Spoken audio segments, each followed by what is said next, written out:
Welcome once again, everyone. Thank you for joining us this evening for the special event with Dr. Khadar Valli, sir. Please feel free to come forward, relax, and kindly silence your mobile phones.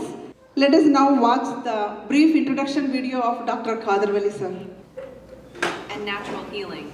We are honored to welcome him today to help us understand how we can reclaim our Khadar Valli, the Millet Man of India, a visionary in holistic health, sustainable living, and our aunt Siri Sawaka proudly presents Dr. Khadar Valli, the Millet Man of India, a visionary in holistic health, sustainable living, and natural healing. We are honored to welcome him today to help us understand how we can reclaim our health and build a better future, starting with the urgent challenges we face today. In 2025, 7 of the top 10 causes of death in the United States are chronic diseases. Over 60% of Americans live with at least one condition, such as heart disease, cancer, diabetes, or stroke. These are not isolated numbers. They reflect the lives and struggles of millions. South Asian Americans face an especially heavy burden when it comes to chronic illness. They have some of the highest rates of cardiovascular disease, with greater hospitalization and mortality from atherosclerotic heart disease than almost any other ethnic group in the US. But the greatest disparity is in diabetes. South Asians are more than twice as likely to have type 2 diabetes compared to white Americans and show higher rates of impaired glucose tolerance and new onset diabetes. This growing wave of chronic and mental illness, especially among Indian and South Asian Americans, raises a critical question. Is the lifestyle we've adopted here truly sustainable for our health or for future generations? The evidence says no. Studies show that over 50% of deaths in the US could be prevented through early, simple lifestyle changes. And the most powerful change of all? Diet. So, how can we live a more sustainable lifestyle in this corporate, fast-paced world? How can we begin to reverse the McDonaldization of our food, our bodies, and even our healthcare, which has turned wellness into a commodity instead of a birthright? What does it look like to take back our health, habits, and homes, one plate at a time, in a way that's both scalable and deeply individual? Today, we are honored to welcome Dr. Khadar Valli, a visionary in holistic health and sustainable living, whose pioneering work reconnects us with nature, ancestral knowledge, and food that heals. Dr. Valli will guide us through practical, powerful answers to some of the most urgent health challenges of our time. Dr. Khadar Valli's journey is not just inspiring, it is transformational. Born in Pradesh, Andhra Pradesh, he began as a dedicated scientist, earning a PhD from the Indian Institute of Science for his pioneering research on steroids. His passion for environmental and food safety took him to the US, where he conducted postdoctoral research in Oregon, working on deactivating dangerous chemicals like dioxins, toxins that silently pollute our food and environment. He later served as a food scientist at India's Central Food Technological Research Institute and worked with DuPont in Delaware. But instead of continuing his career in corporate labs abroad, Dr. Valli made a bold decision to return to India in 1997, dedicating his life to reviving ancient grains, transforming public health, and empowering both farmers and patients with natural, time-tested solutions. After returning to India in 1997, Dr. Khadar Valli settled in Mysore and immersed himself in reviving traditional agriculture. He noticed that many indigenous millets, once staples in Indian diets, were disappearing from our fields and our plates. These grains held powerful healing properties, yet they had been sidelined by commercial crops like rice and wheat. Through years of experimentation and patient observation, he identified 5 specific millets with remarkable potential to prevent and even reverse chronic illnesses. These were not just grains, they were nature's medicine. Dr. Valli named them Siridhanya, or noble millets, and began advocating for their return to our kitchens and farms. His goal was simple yet revolutionary: to put real healing in the hands of everyday people, starting with what they eat. Dr. Khadar Valli's healing philosophy is rooted in the revival of ancient wisdom. He has treated thousands of patients through a combination of Siridhanya millets, leaf-based decoctions, and in rare cases, gentle homeopathy. He strongly opposes the consumption of polished rice, wheat, milk, meat, genetically modified crops, and food grown with chemical fertilizers and pesticides, which he believes are major contributors to chronic diseases and environmental damage.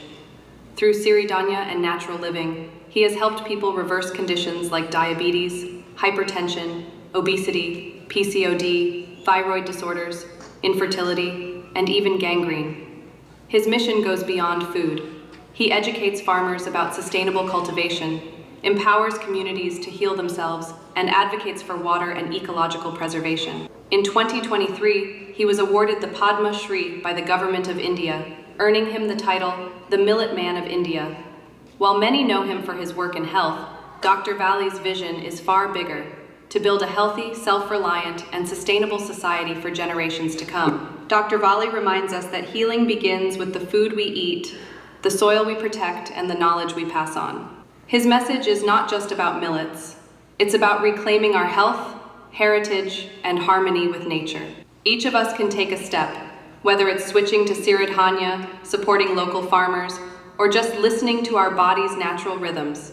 This is our moment to turn awareness into action. His journey has never been a solitary one. Beside him, through every step, stood Sri Mati, Usha Khadar Valli Garu, a quiet force of strength, grace, and dedication. And now, his daughter, Sarala Garu, carries forward this vision with the same integrity and passion.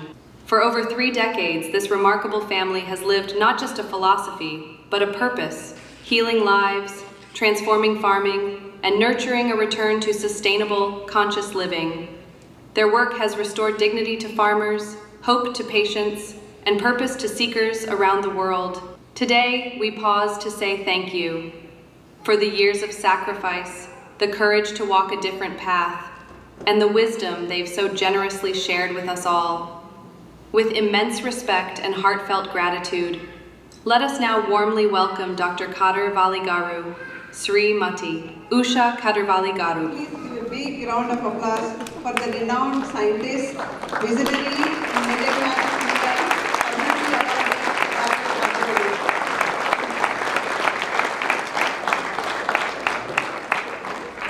Thank you, sir, for your invaluable service. We deeply appreciate it. It's a truly honor to have him here with us today. With deep respect and gratitude, I now invite Dr. Khadar Valli sir on the stage. I also invite Mrs. Usha Khadar Valli madam on the stage, who has been a steadfast support behind Khadar Valli sir's journey and achievement. I invite Mr. Bhaskar Vempati to honor Dr. Khadar Valli sir.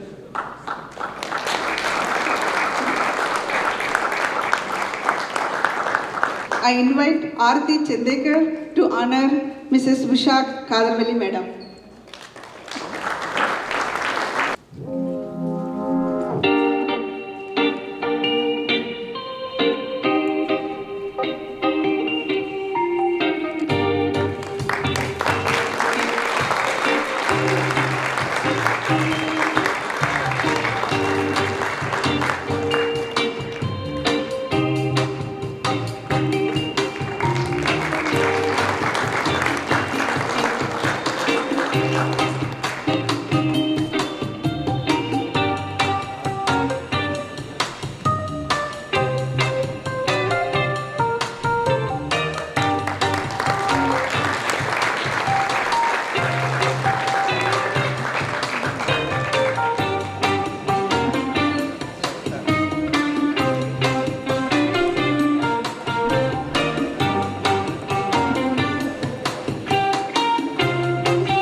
Kindly ensure all your mobile phones silence, please.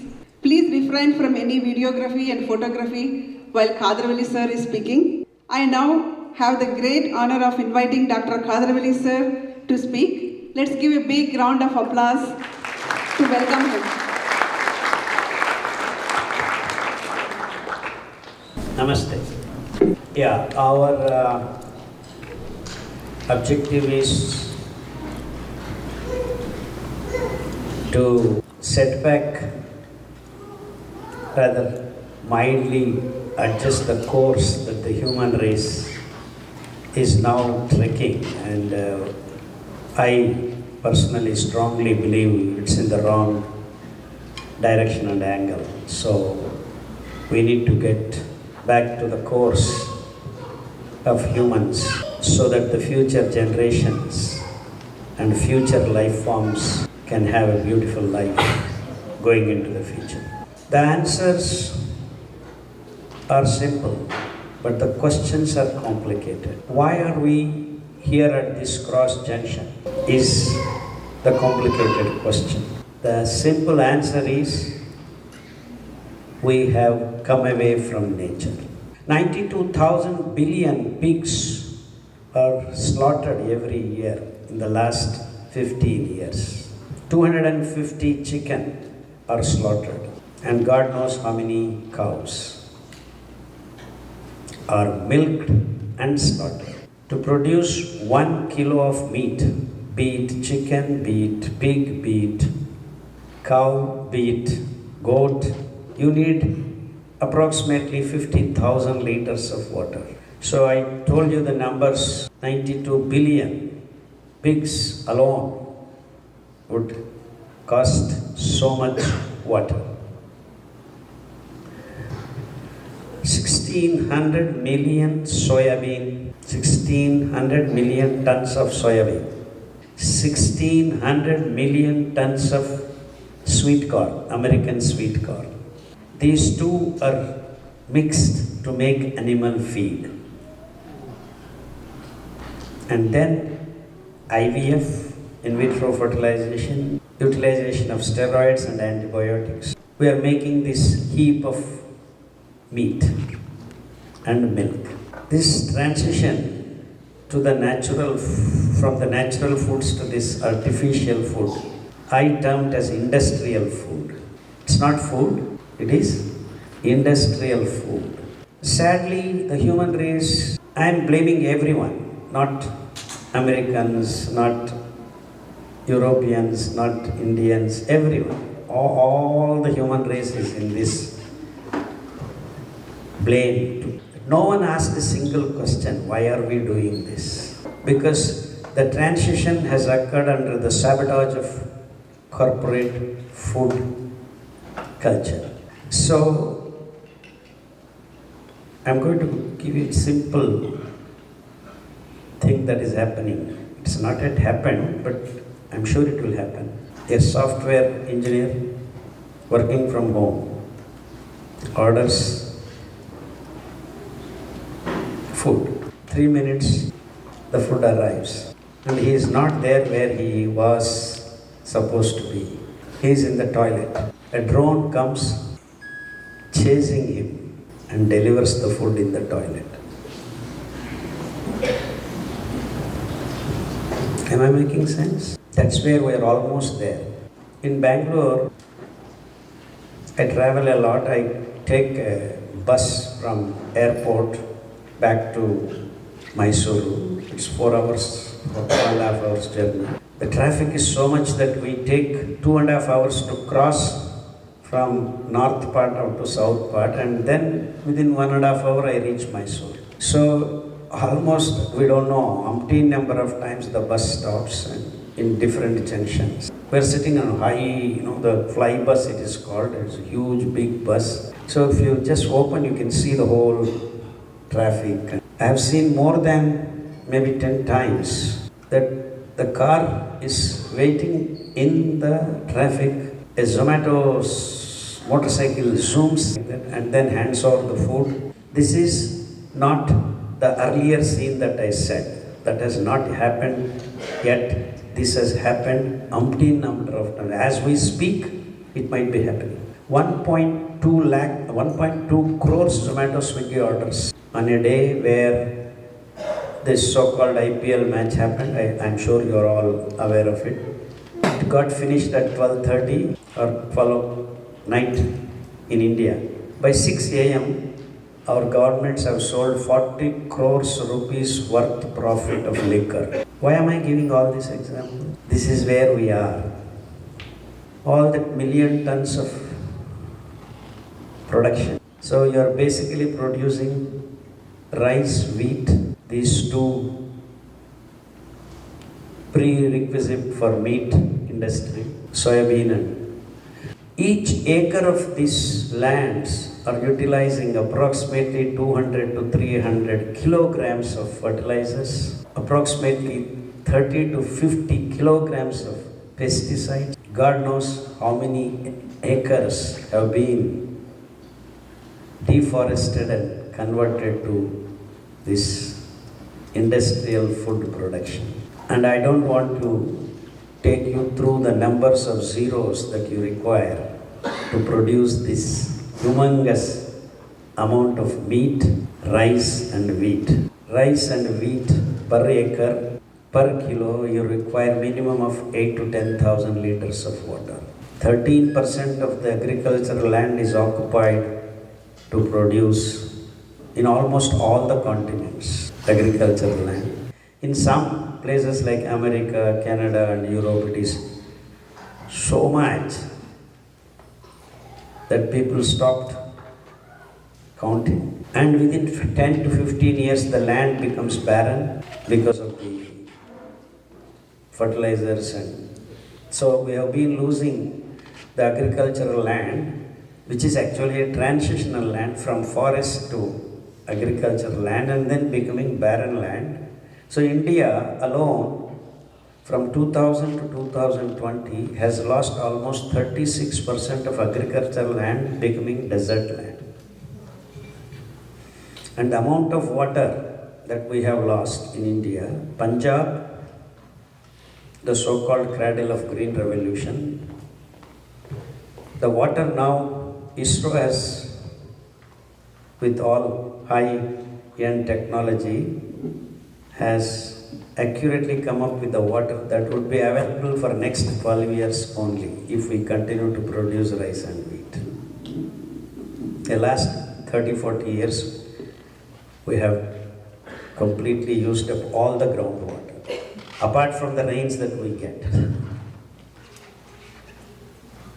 So what am I rambling these numbers? Are you aware of this? And I do not want to say how much America is using, Europe is using. And believe me, it is 10 times to 50 times more than India does.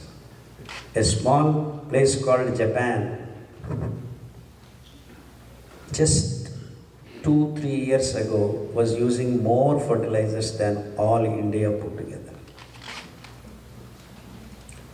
So much so that soybean, which is a so-called protein-rich, it already had 23% of protein, but these people wanted to patent the seed. So they said, we have produced a seed which has 30% of protein. And this is exactly what happened all over the world in the name of science. The seeds are patented, the rights of the seeds of the farmers is taken away. So the food is slowly, without anyone's knowledge, in the name of patent and biotechnology, has been taken away from farmers. Farmers became laborers for these companies.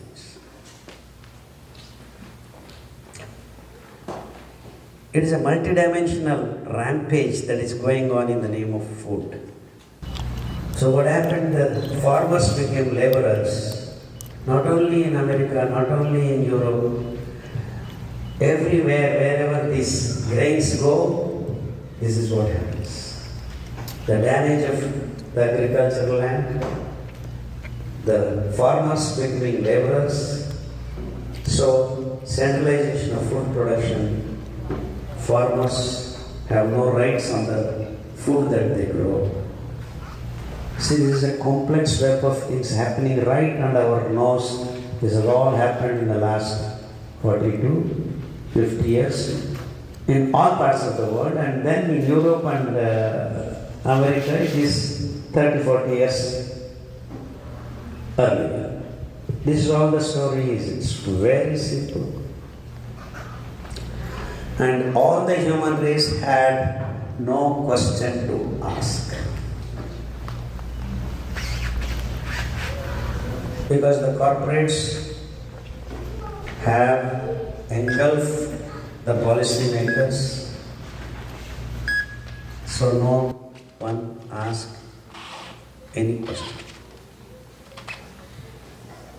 So-called green revolution experts, white revolution experts, now they are spinning pink revolution. Oh, protein is needed. Each kilogram of the body weight, you need to have 1 gram of protein. So if this boy weighs 50 grams, he needs to, 50 kilos, he needs 50 grams of protein. And in the soybean increased genetically modified grain 30 grams, that means he needs approximately to eat 200 grams of soybean. And any meat doesn't have beyond 18 grams of protein. Whether pig meat or chicken meat or maybe eggs have 1 or 2 grams of extra protein. So that means if he needs to have 50 kilo boy needs to have protein, you need to have 50 grams, approximately 300 grams of meat he has to eat. See how unscientific it is, but then it is science. Hey, you need this much protein. And lo and behold, the moment this narrative is built up, everyone is going to gym, pumping, oh, whey protein, this protein, that protein. What all happened was the kidneys started malfunctioning. And no problem, we have dialysis units come. No questions asked. In nature, the protein is made by legumes, pulses, lentils we call. They do make with the association of wonderful nitrogen-fixing bacteria in their root systems. So almost all pulses in the world have approximately 20 to 24 grams of protein. And we have no protease from mouth to till the celiac region, not even a single peptidase. Peptidase is an enzyme which breaks the protein. Peptides, the sequence of amino acids. And it is the peptides, proteins, enzymes, they make the platforms for the biochemical reactions. They perform the reactions. So the total protein content you have is approximately 4 to 5%, not more than that. And what we burn for energy on a regular basis is the carbohydrate. So almost all living forms are carbohydrate burning units. They don't burn protein. But no one has asked this question. What I'm trying to build a narrative is that we have been driven into narratives that are suited to the corporate food culture, not to the biochemical processes that we are endowed with. Am I making sense? This is not science I am talking about. But in the name of science, you have been led to believe that you need this, you need carbohydrate. What I'm trying to build a narrative is that we have been driven into narratives that are suited to the corporate food culture, not to the biochemical processes that we are endowed with. Am I making sense? This is not science I am talking about. But in the name of science, you have been led to believe that you need this, you need carbohydrate, you need fat, you need protein. This is the nutrition and you need some vitamins. So this is all that the narrative has been built, and this is science. And over the past years, then, the real science of your body, that to maintain the blood homeostasis. This is technical term, bear with me. What does homeostasis mean is that there should be certain amount of glucose dissolved in certain amount of blood. So overall you have approximately 5 to 6 liters of blood. Each liter of blood is supposed to have 1 gram of glucose. And the remaining, many of the biochemicals dissolved are very, very less compared to this. So homeostasis overall in loose term means 1 gram of glucose per 1 liter of blood. Am I making sense? 1 gram, 1 liter. 5 grams, 5 liters. This is called homeostasis. Now, why is this very important for us? If I increase to 10 grams, 15 grams, 25 grams, 40 grams, 50 grams, what happens? The blood becomes thick. Say, imagine you take 5 grams of sugar and dissolve in 1 liter and heat it to your body temperature, which is approximately 38 degrees centigrade. Now, instead of 5 grams, I put 50 grams and heat. Then what happens? You are making gulab jamun? Syrup. You make gulab jamun.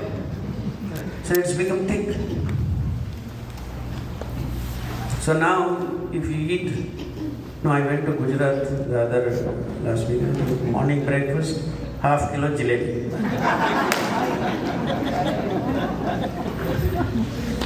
Afternoon lunch, in the name of curry, I have sweet dish. Anything and everything has sugar.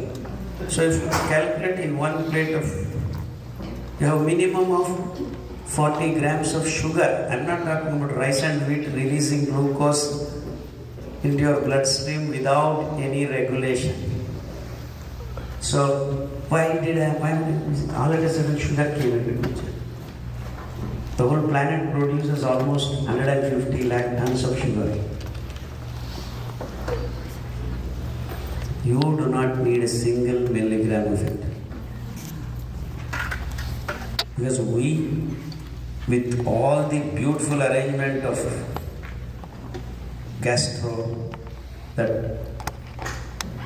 what do they call this? Elementary canal, digestive system, we are supposed to convert the complex food materials through digestive processes and release glucose into the bloodstream as the end product of this digestive process, sequence of process.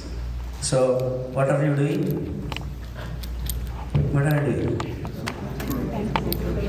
Morning. What are you eating in America? Morning breakfast. Donuts?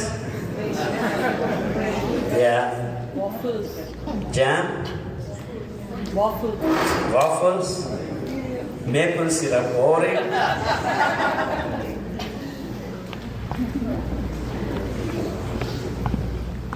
Happy? Very happy. Am I right? So if you calculate just the breakfast alone, your bloodstream is pumping in more than 70 grams of glucose. Hey, come on, Dr. Khadar, we know. You burn glucose. So what's your problem? Let it there. Okay, let's see. How much you burn if you walk 1 hour? So I keep walking 1 hour non-stop.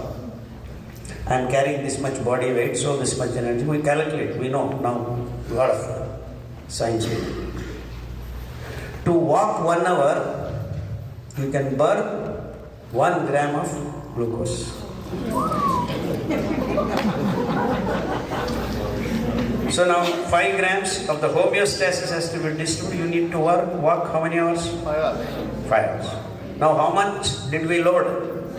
We are somewhere at 50 grams. So how many hours do you want to walk? Hey, simple calculation, boss. Tell me. 2 days. 50 grams Hey, you have forgotten your mathematics. 50 by 5, so 10 hours. Then we are still in the breakfast. Lunch. Say another, let's not say lunch we don't eat, we only eat one sandwich and this. So rice and wheat, no control, within 15 minutes they flood your blood. So 25 grams. Lunch we eat light and we have to work, otherwise we will sleep. So okay, 25 grams. And how many hours? Another 5 hours. Then evening, 5-course meals, 10-course meals, and so another 50 grams. So another 10 hours. How many hours? 25 hours. How many hours are there in a day? 24 hours. Are you walking 24 hours at least? No.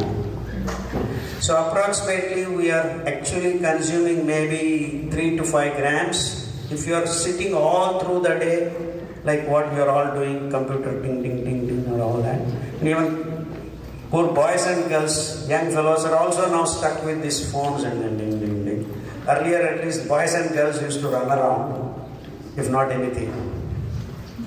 So that means if you do this so-called sedentary life of 24 hours a day, of course night you are sleeping, even to sleep, breathe and you do need 3 to 4 grams of glucose for 10 hours of sleeping. And if your brain is working this and that, that also requires heightened levels of glucose consumption because you need energy for the neuron systems to work. So another 5 grams or 10 grams. And just in the house, here and there, just we are breathing and walking and whole 12 hours we spend in another 5 grams. So maximum you require is around 25. I'm just telling balance sheet. I'm trying to give you the balance sheet. So per day you can, without even walking, without doing anything, you can spend around 25 grams of glucose. So the maximum you can consume, the word consume is very important, is around 35 grams to 40 grams. Okay, extra little bit tummy I want. Look. See, now you see why obese people are there. Why? The excess glucose that has come.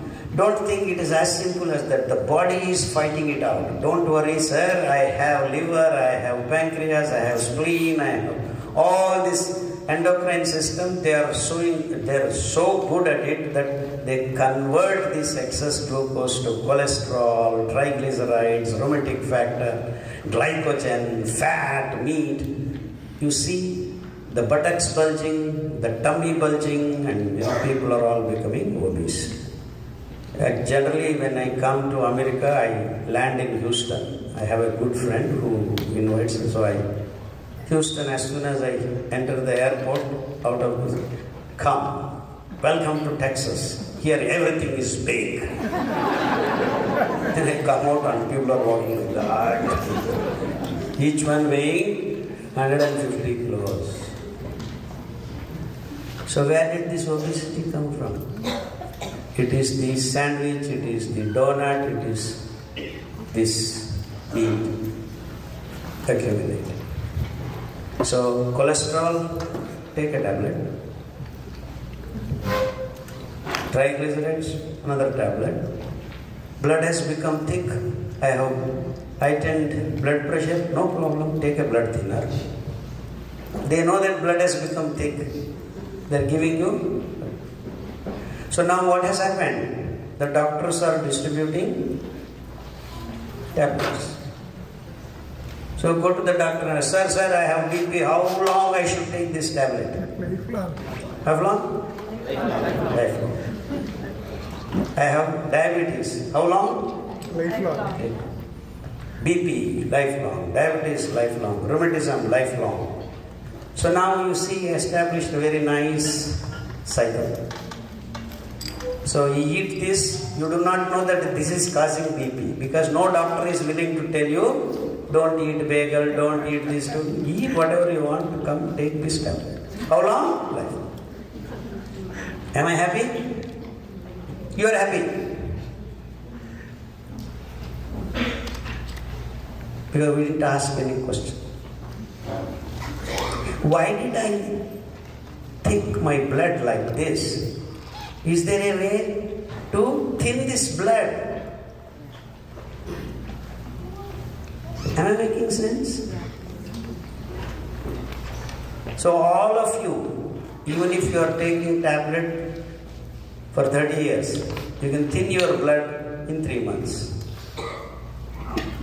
If only you eat food that doesn't pump the glucose into your bloodstream like flood. And that's what happened millions of years in the human race when they were eating millets. And millets are grasses that were growing, that would grow if we allow. Millions of years ago, the dental reminiscence in the archaeological diggings have clearly said, I think 178,000 years ago, diggings clearly showed the evidence that humans in the dental reminiscence have the C4 grasses in its grains. Nothing else. So the early food of humans, as we have been made to believe by its Western thought processes, hunter and gatherers. As soon as you brought and you take a hit, where will meat? So we start eating meat, which is not true. Not only in American continent, any continent, it is not true. Everyone ate millets. Brown top millet is known as American millet. Even today, Colorado grows millions of tons of it. But the FDA writes on it, not for human consumption. So all over the world, they believe FDA as the apex body of science, and India also agricultural science, not for human consumption, bird feed. And that's exactly what these Green Revolution experts told, ran the narrative. All over the planet, people have been eating primitive food, coarse grains, bird feed, animal feed. Here we have premium food, C3 grasses, rice and wheat, which do not have the regulating capacity of glucose into the bloodstream, which floods the blood instantaneously within 15 to 20 minutes and causes the homeostasis of the blood disturbance, glucose imbalance. And that is the source of all your diseases. Am I making it simple for you? So now, who is the culprit? Rice and wheat and sugar and meat. Have you questioned? No. I love rice. Hyderabadi pulao, Kashmiri biryani. Sorry, opposite.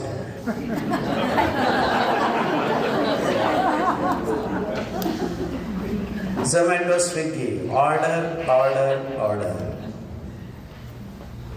The parents do not have anything to resist. Neither the experts are telling nor the parents are telling. And then all these elder generation blame the young generation. Oh, our kids do not listen to us. Who is making the bagels? Who is making the pizza? Who is making the burger? Who is making the profit? It is the elder generations who are blaming the younger generation. So much so that we have young boys and girls diabetic, type 1 diabetes. They have to inject insulin. Sometimes glucose goes down further because of the high dose of insulin, the glucose dips. In fact, they are more in danger than when the glucose is high. They are starting these problems at the young age of 3, 4, 5. And who is the reason? Babies. They don't know anything. So it is this food culture that we have created in the last 40, 50 years is sole reason for our kids being born. Type 1 diabetes 5 to 6%, I guess. Physically handicapped 5 to 6. They earlier they used to say 8%, now they are correcting. They are bringing, this again plan for narrative. Okay, let us take that numbers only. I don't want to have any contest with these numbers. Left to myself, I would put it at 8%, 9%. But then let us bring it down as they are talking 5%, 5%. ADHD, attention deficit hyperactive syndrome, more than 5%. Mentally retarded 5%. Physically handicapped 5%. And I believe in Europe and America, girls and boys more than 5 to 7% do not know who they are. They don't know what sex orientation they should be in. They're confused. It's all because of hormonally imbalance that group is emerging. So who disturbed the hormones? The unnatural preparation, synthesis of this eggs, meat, milk, heavy dosages of steroids and antibiotics while producing these products. Invariably, they are called actually residues. All of it does not go, but the residues are enough to disturb your hormonal balance. So much so that in America and Europe, the young girls at the age of 6 are menstruating. So all over the world, these technologies are imported, and now we have the average age of girls getting matured, the menstrual cycle beginning, used to be 15, 16 in every part of the world, including America. Now it is age 8 or 9 they are menstruating. And direct result of this white revolution is that women started having hair on their upper lip. I have no problem, beauty parlors. You can laugh, you can smile. This is what is happening. And the hairlines have started receding for men because they started losing their sperm. So much so that last month I went to England, toured from Lancaster to London. I had to look with where are the English fellows? Not seen. 5 to 10% only are available. They are evaporating. It's not an England story. All other European. Germany, there are no people, almost no Germany. 58, 60 is their average age. But the world is being given a narrative that we are ballooning, the population is increasing. No. The fact of the matter is the population is going down because we are not maintaining the birth rate. 2.8 should be the birth rate in a country if it wants to exist in the future.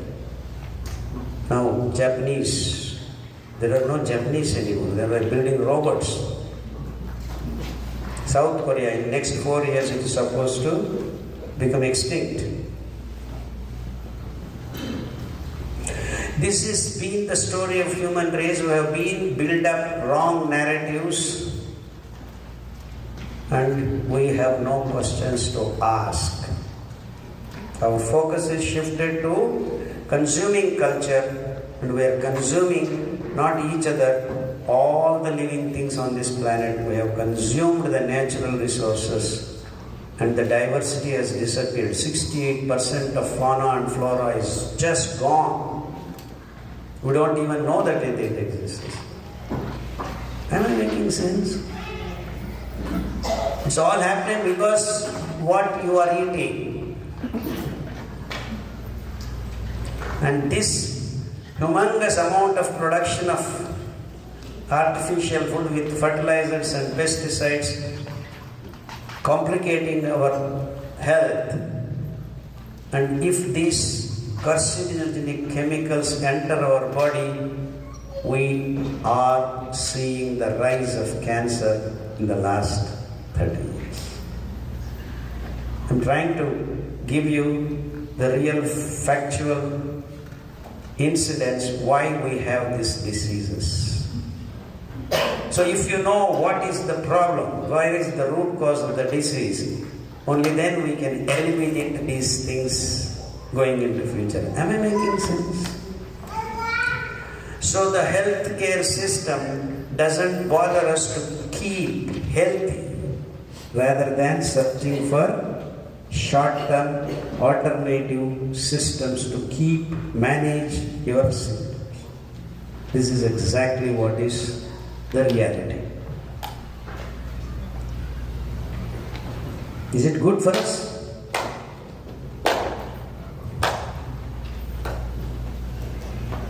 It's not good for us is okay. But a bird called penguin in the South Pole has the same cancerous condition because the herbicides that we used for this humongous amount of meat making, the soya bean and genetically modified sweet corn being the animal feed, that residues have seeped into the water bodies and are troubling the penguin and its eggs.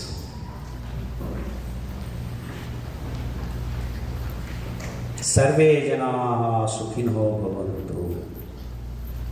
What it means is that let everything born on this planet be at peace and joyful. Janaha doesn't mean only the people. Anything that is born. That is the Ghoshavakya of Sanatana Dharma. Why am I mentioning? We, instead of holding to that sentence, we have joined the bandwagon. India produces 133 lakh tons of wheat. They are guzzling the water. Now water left in Punjab is only for 12 years. Hey Khadar, I came here to know how to cure my BP, how to cure my thyroid, how to cure my... We can cure all these diseases because these diseases have appeared because of glucose balance gone. Microbial balance is the most important tangential, what do you call it in American, collateral damage. Because glucose and hormones imbalance has occurred, the chemicals, steroids, antibiotics, pesticides, they are killing the gut microbes that we had. 2.5 kilos should be the weight of the microbes. Now modern man on all continents have got only 1 kilogram approximately. So why gut microbes are so important? Because it is the doctor within. They are the ones which regulate, help symbiotically work with your living cells and complete the biochemical health processes. So without gut microbes, you cannot be healthy. No one is mentioning about that. Am I making sense? So in this, where did I keep my phone again?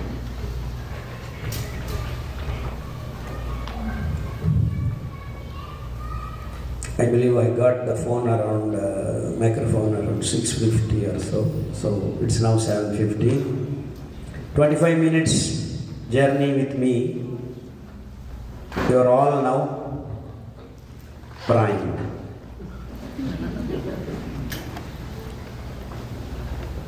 Now you know where is the origin of the disease. We have disturbed our bodies existence with these three imbalances. So how can we get healthy? How can we get healthy? So how can I fill your tummy? Tummy means actually is a misnomer. Gut is actually just below the tummy. That is, tummy means the stomach. There is a wall, it opens, it releases its digestive metabolites and the digested products into the celiac region they call. C-E-L-I-C. Celiac region. That's where the gut microbes inhabit and start helping the absorption of nutrients, distribution of nutrients, making some transporters, transmitters, regulators, all these wonderful background platform jobs is done by these gut microbes. It's like, imagine a flight comes in to the airport, then you have ground facilities. There's a bus, this fellow says after getting down the aeroplane, so many things go on unnoticed. Like that, these gut microbes do all the necessary things for the proper digestion, proper distribution of the nutrients, and not only that, the toxic morbid waste that we generate when the action takes place, they are identified and sorted out so that you have mala, mutra, sweda, nidra. So your shit comes out properly, your shit is made properly, your bowels move properly. In fact, the other day one patient came and said, we'll correct your gut microbes. There is a dish called ambali. In South India we call fermented porridge ambali. How do you make it? Very simple. Take 5 grams of these millets. I have not talked anything about millets. We will talk now on. 5 grams of these millets.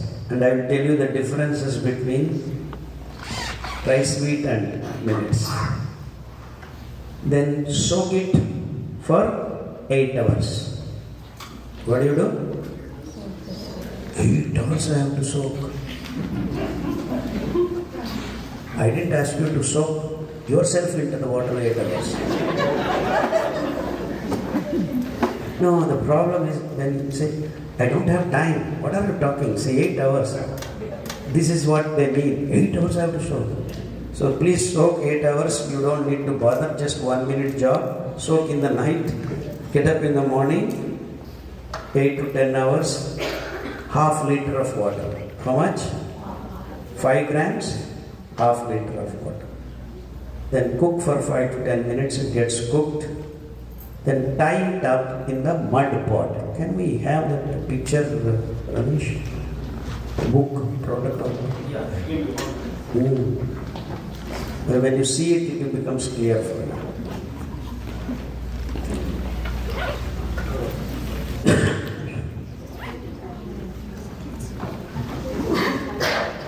Yeah, just get back earlier pages. You people can read that far? Okay.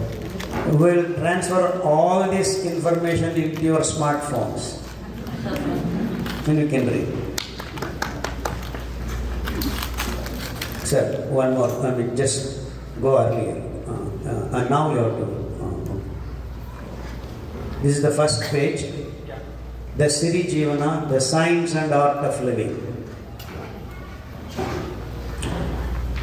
We're going to, through this small PDF, give you all the tools and tricks that your life becomes science and artful.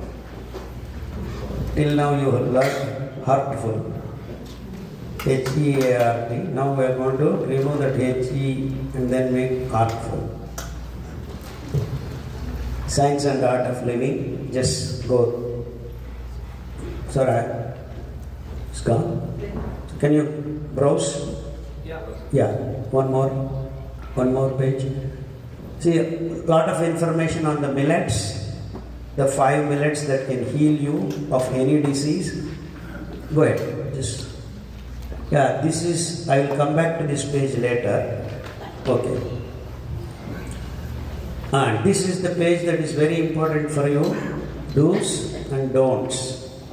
And if you just have a browse through don'ts, this is all that we are doing, everyone. All things that we are doing scientifically, when you analyze, that should not be done by any one of us. So we have figured out the alternatives in each and every section. So I actually requested Parvati and the organizing team to make this A4 size or whatever, A1 size, and distribute to everyone. And you keep on your fridge or walls every day, go this side, that side, read, and it enters your brain. Then slowly and steadily, if not today, if not tomorrow, if not after 3 months, at least after 6 months, you'll start changing. Go ahead. Just one more page. Yeah, this will come later. One more. Yeah, one more. Go ahead. No, you are going up. Down? Yeah. Then next.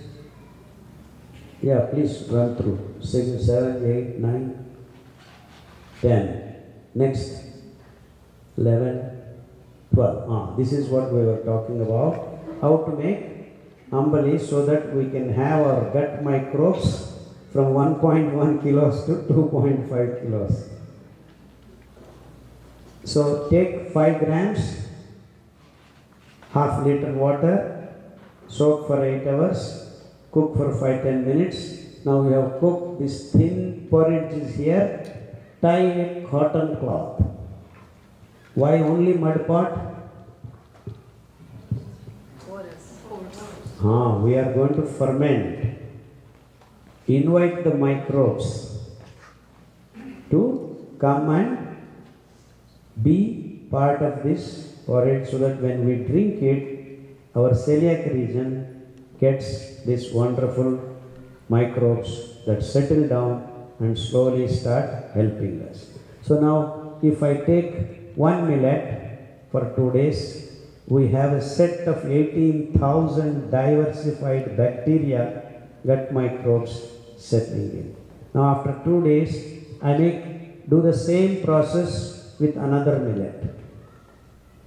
Another 18,000 to 20,000 diversified microbe we are settling in. So if I repeat 10 days, 2 days each with different millet, lo and behold, in matter of 6 weeks to 6 months, your gut microbiome is replenished. So then later onwards, you don't need to do this on a daily basis. Once in a week you can skip. Every day go this side, that side, read, and it enters your brain. Then slowly and steadily, if not today, if not tomorrow, if not after 3 months, at least after 6 months, you will start changing. Go ahead. Just one more page. Yeah, this will come later. One more. Yeah, one more. Go ahead. No, you are going up. Down? Yeah. Then next. Yeah, please run through. 6, 7, 8, 9, 10. Next. 11, 12. This is what we were talking about. How to make Ambali so that we can have our gut microbes from 1.1 kilos to 2.5 kilos. So take 5 grams, half liter water, soak for 8 hours, cook for 5-10 minutes. Now we have cooked this thin porridge is here, tie a cotton cloth. Why only mud pot? We are going to ferment. Invite the microbes to come and be part of this porridge so that when we drink it, our celiac region gets these wonderful microbes that settle down and slowly start helping us. So now, if I take one millet for 2 days, we have a set of 18,000 diversified bacteria, gut microbes settling in. Now, after 2 days, I may do the same process with another millet. Another 18,000 to 20,000 diversified microbe were settling. So if I repeat 10 days, 2 days each with different millet, lo and behold, in matter of 6 weeks to 6 months, your gut microbiome is replenished.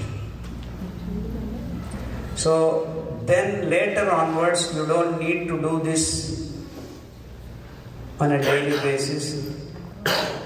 Once in a week you can skip.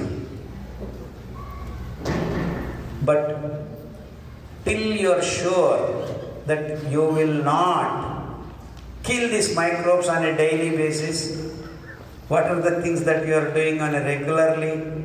You are taking coffee, you are taking tea, you are taking sugar. Sugar is the enemy. If you have fiber, it encourages the microbes.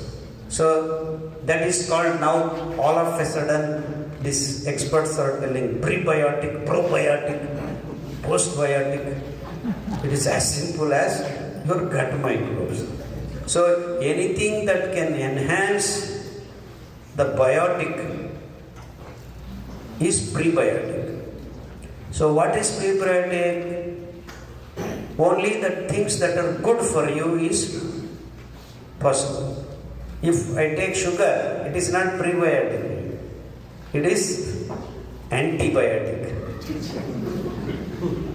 Because pathogenic bacteria comes into play. Am I making sense? So prebiotic definition is something that has fiber in it, so that these wonderful microbes that help our gut. So prebiotics give to biotic condition, that is microbes, which is pro for you. So probiotic is, that means a gut microbe that can help you towards health. So probiotic means biome and biotic, bacteria, fungus, are all things put together called microbiome, which will help you is probiotic. That means probiotic means the microbes per se that are good for you. So don't get confused with these fellows, no? Prebiotic, probiotic, postbiotic. Forget about that. Something that will help you to get out of this confused state. Why am I asking? If your gut microbes are not all right, your mind doesn't work properly. Gut-brain axis it is called. Because it is these microbes that make the enzymes, proteins, sometimes hormones, help make that what your brain center requires. Otherwise you become restless, you are angry, you are irritated. You need gut microbes are set, then you are calm. So I request all these heartful fellows to drink gut microbes so that you are calm. All the people who do meditation need to be calm. And the calmness comes through not eating anything and sitting for meditation. So you have a nice cup of orange juice with 45 grams of glucose, you are not going to meditate. You drink a bowl of ambali, you cheat your stomach to open the valve by making very thin porridge. That's why I gave you that concentration. 5 grams in half liter. 2 people can drink. So if you have 1 kilo of a millet, almost 500 people can have. So 1 kilo of millet is say $2 or $3. For 500 people, you have made your microbial balance corrections. So within 6 weeks, every day $3, 500 people we can help. So 500 people can be set with $3 into 6 months. That is 180 days into $3. That is $5,040 or so can help 500 people in a matter of 6 months. So approximately $100 per person. Now they have come in with probiotics, each tablet costing 8,000 rupees, 12,000 rupees, and that prebiotic probiotic capsule is actually wrapped 2 or 3 microbes with a plastic wrapper. Why am I making this? It is so cheap. The real thing, the real 24/7 doctor is so cheap. But now if you go to a multi-specialty hospital, you have to pay so much money. The science and the right thing is very, very, very cheap. So a common man, an auto rickshaw driver or a laborer in the village can have his health reversed. Let the disease be cancer, type 1 diabetes or CKD. We will just see one testimonial. Can we switch off the lights a little bit?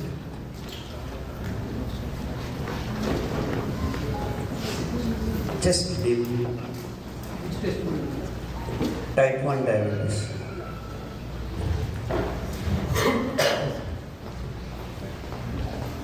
Are you with me?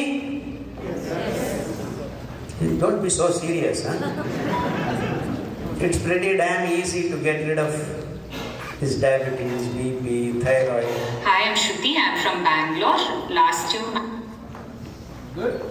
Now, from the lifestyle town.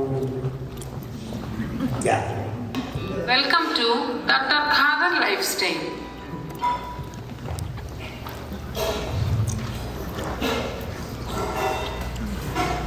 Hi, I'm Shruti. I'm from Bangalore. Last year, my son was diagnosed with type 1 diabetes in the month of September. He was barely 13 at the time. He had to be rushed to the hospital. He was in the hospital for about 7 days, where his medication or treatment included him taking insulin injections. And even when we got back, we were told that, this is how his life is going to be, where he has to manage his blood sugar levels only with insulin injections, and that he had to take it for about 4 to 5 times a day. And not just that, in the middle of the night, we had to check his blood sugar levels every day so that he doesn't enter a hyperglycemic state. And that is very painful to see, right? Thankfully, on the 9th day after his discharge, our very close relative, because of his experience with Dr. Khadar, recommended us to go consult him.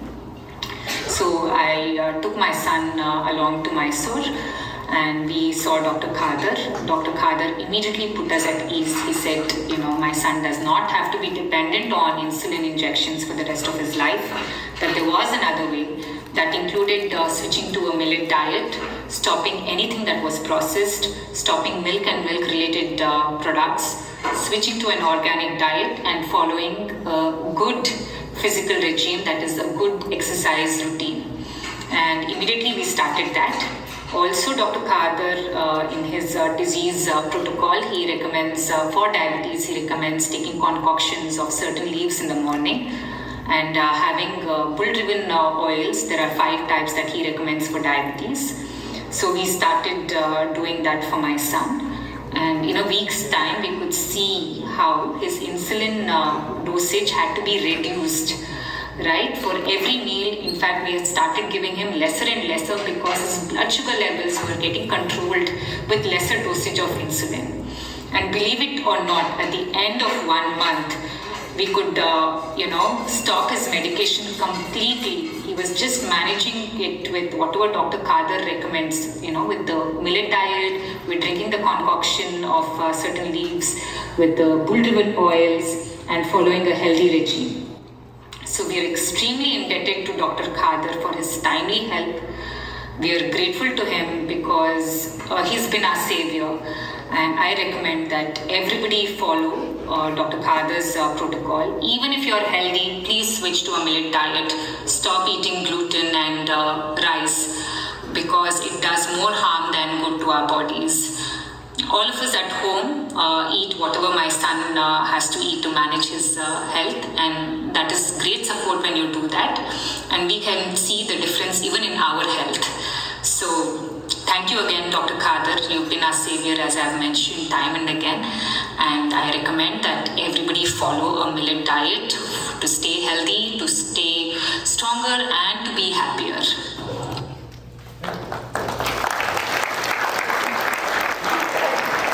We have hundreds of kids throwing away insulin and lakhs of diabetic patients, type 2, gotten rid of their tablets. And what happens with this diabetic condition most often, it's a one-way traffic. You take the tablets, and after 2-3 years, you get into insulin. After another 2-3-4 years, you have retinopathy, you have kidney problems, you have gangrene problem, you have this goes on, and ultimately your life is miserable. And you can heal yourself. In fact, we had a very heart-touching incident in Bangalore. There was one auto driver, right? He's diabetic. He taken tablets, insulin, and maybe his leg became gangrenous. Then you cannot heal the wound because the blood and bone marrow are infected, sepsis. So they said you have to remove the leg. And if you remove the leg for an auto driver, what would you do? So somehow he heard one of my lectures, not he, his relative, cousin. Then he said, you should do this. He said, I have to go driving. He said, he bought a iron bandli, we call, put some coal, and then started making this ambali. So he puts the soaked thing, and then wherever he finds time, he boils it and then ties the body and put it in the sand in his auto down so that, and then he started drinking. Morning once, evening once. Within 3 weeks, his wound started healing. And within 3 months, his sleep became normal. And his HbA1c, which was 9.8, came to 4.9.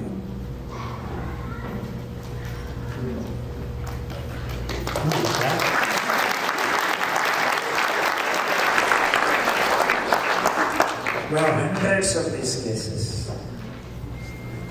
So you correct the glucose balance and microbial balance and hormonal balance once you stop this drinking milk, which actually is touted as complete food for the human race. So much so that drinking milk is not enough. You need to eat paneer, you need to eat cheese, you need to eat, imagine this. That means they are concentrating so that you are consuming more and more. In fact, if you take 10 liters of milk, you will be able to make 1 liter of 1 kg of paneer. So they say paneer is good for you. But all of a sudden, in fact, I have seen in India, my experience is all these meditation people are eating paneer and sugar like it. Tons and tons of it. But all these people have diabetes. They take a tablet and meditate.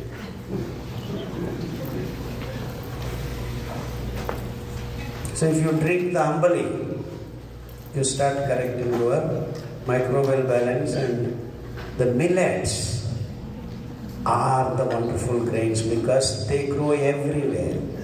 They are called C4 grasses. So technically, the glucose is synthesized in these plants from C4 unit called oxaloacetic acid. Rice and wheat, it is called C3 grass. They synthesize their glucose from pyruvic acid, which is C3 unit, carbon, carbon, carbon. And carbon 4 unit is oxaloacetic acid, C, C, C, C. So this becomes ascorbic acid, then citric acid, you get to glucose. This pyruvic acid, oxaloacetic acid, ascorbic acid, citric acid, then glucose is formed. So this C3 to C4, if you give more water, it yields increase. That's how the rice and wheat are chosen by these corporates in the fertilizer and pesticide and water building dams. They said we are making premium food. While doing that, they stole the rights of the seeds. Very nice setup. So the C3 grass grains increase the yields, which were giving 1 acre 10 quintals, now 30 quintals, 40 quintals. And that is green revolution magic. Everyone fell for it. All over the world thought, oh, high yields, high efficiency. But then you need to give water, fertilizers, and that's where the business end comes. Where did this fertilizer come from? From the bomb materials that are not used in the wars. And so Europe and America made humongous amount of these bombs. So they found this as a bypass. So it is the war technology that is given this so-called rice and wheat existence.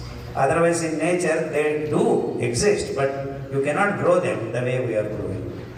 So what was growing everywhere? C4 grasses. Because these grasses do not require water.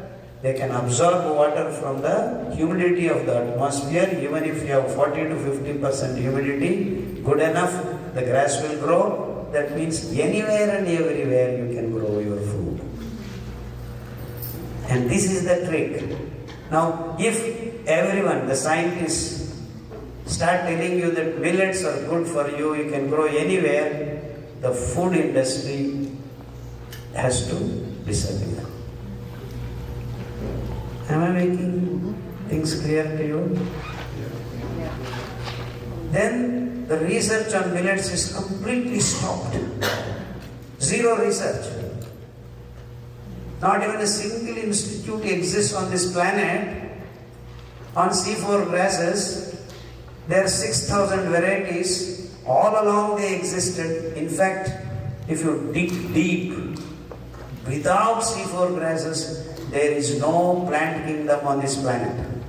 Because it is the C4 grasses that protect the 4 to 5 inch of the topsoil.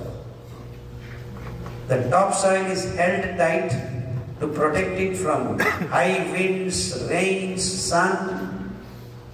And that is the beauty of the C4 grasses. They form the platform. And if your 4 to 5 inch topsoil is not alright, no plant can take roots. No seed can grow. And that's what we are seeing.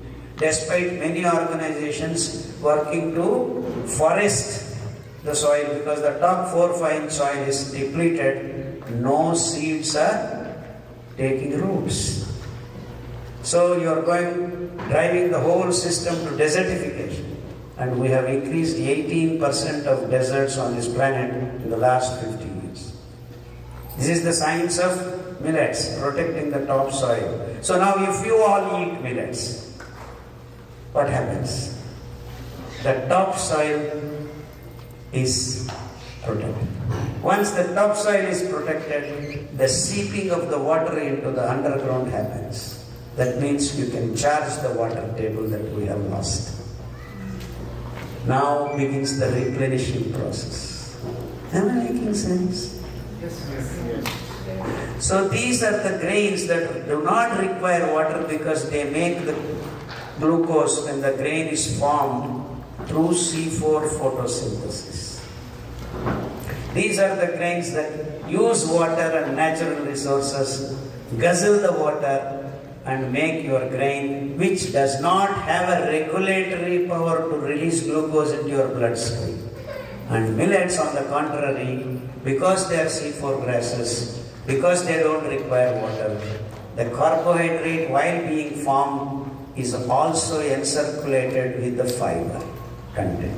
And that's how these grains become prebiotics. Rice and wheat is antibiotic.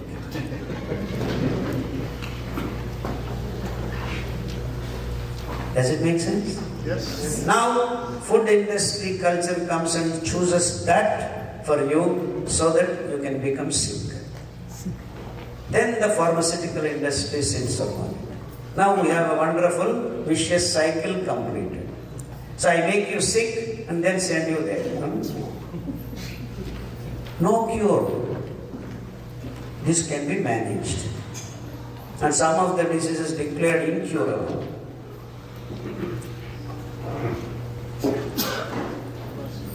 Imagine I have an accident. My skin is bruised. How many days it gets healed? 3 to 5 days, I have new skin formed. Now I have little bigger accident, I have lost a lot of blood. So I get blood transfused and that will say, don't worry, in 3 months you will get your blood cells. What does it mean? That means blood is synthesized once in 3 months. So even if you do not have accident, every day your blood is dying, new blood is formed. So 3 months your blood is replenished. Now imagine you have the same accident, your bone is broken. You get a cast and then in 6 weeks the bone gets set. After 6 weeks you come, we will remove your cast. Am I right? And then if your liver is clogged, you have 6 weeks, the regeneration takes place. If your kidney fails, you need 7 years to replace the nephrons. If your brain has any problem, nerve cells, you need 7 to 9 years to replace. So what does that mean? That means every day you are dying and every day you are being born. But you are all thinking, I will be born once and die once. But actually, every 7 years, now if I take all the other organs are within 7 years. So, Khadar, 7 years back, and Khadar now is totally a new fellow. I have no single cell that is existing which was there 7 years ago. That means we are being replenished. What does that entitle to? It means when something dies, new thing is coming. Something dies, new thing is coming. So that means there is a balance. Now if 100 cells are gone, 100 cells are formed. What if 1000 cells are formed without control? That is called cancer. Now a mother is feeding baby. Some cells are gone. But if you are healthy, exact number of things are replaced. So now bone cells, extra formation happens because you have hormonal imbalance and then it becomes a cancerous condition. And that agents are the fertilizers, the chemicals, the steroids, the antibiotics we are filling so much so that our food is laced with poisons. So now the cancer condition is arising because of the way we are producing our food, which is disturbing the balance of life and death itself. Life and death means today is born and after, that's not the life and death. And actually we are not dying once, we are dying every minute, we are being born. And that is the life and the death cycle. In every living organism, it is happening. If it is a higher form of living thing, I'm not talking about bacteria and all that. In fact, that is also in the colony form, they are also doing the same thing. So the life balance, life and death balance is imbalance, you have cancer. So who is causing? Punjab. 40% of cancer patients. Anywhere you use chemicals, this is increasing. Every so-called developed countries are harboring cancer patients.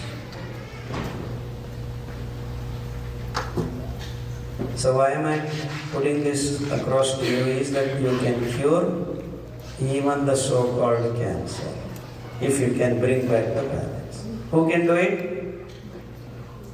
The gut microbes, the fiber. Simple.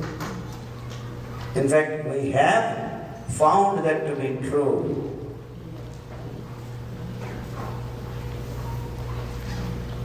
So what do you need to do? Come to millets. Because millets have the capacity to clean up your body. Because the fiber associated with these grains. Now you remember I told you have to soak for 8 hours. Why? The grains are associated with the fiber. The fiber holds water, so without soaking, without the fiber opening up, you cannot cook the grains. So Dr. Khadar said millets are good, go home, take millets, put it in the cooker, push, and you can starve my tummy. I am not able to digest. Because you are not soaked. It's not cooked properly. So the methods of eating, our ancestors, what they did, no information is available. You think it is as easy as cooking rice and wheat. Why? We actually had last 20 years one advertisement. Noodles. No need of mother, no need of father, you only can make. 2 minutes. Just put it in boiling water. Because there is no fiber. Because there is fiber, you need to soak these grains. Foxtail millet has got 8% of fiber. Koda millet has got 9% of fiber. You can go to the table.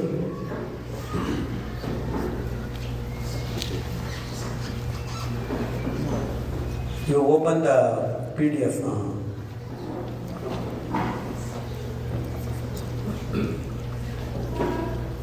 No, it's earlier. Slow.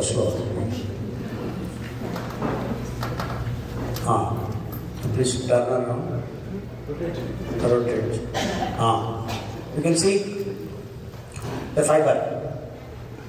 8 grams in foxtail millet, 10 grams in barnyard millet, 9 in kodo, 9.8 in little millet, 12.5 in brown top millet.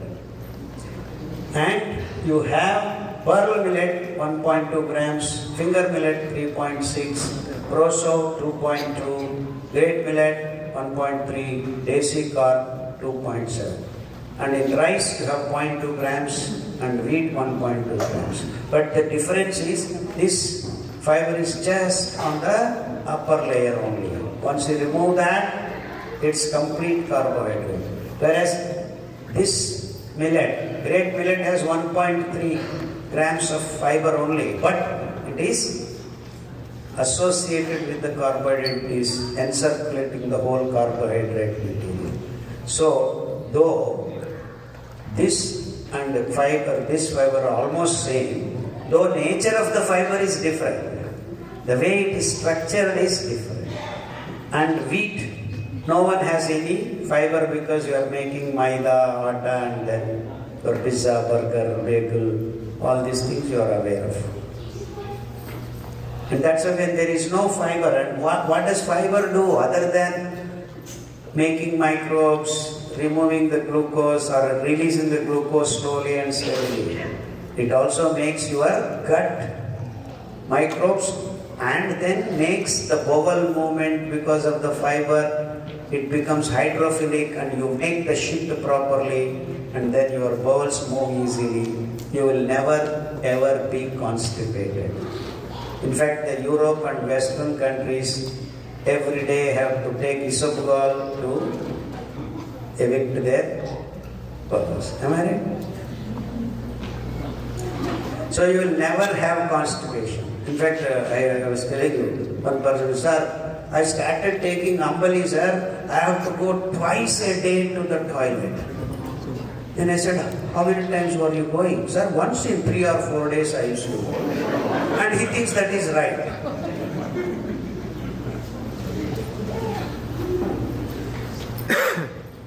And that, like that, I can go on rambling about the benefits of millets being there in your food, because the fiber is so complete.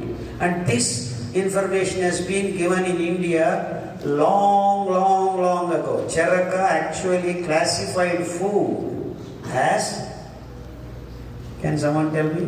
Medicine. Yeah. Sati. Greens and vegetables, roots and tubers, grains. Kandamula, greens, leaves and vegetables, akulu, alamulu or patte sabji in Hindi, then roots and tubers. Like, you know what I mean, roots and tubers? Carrot, turnip, potato,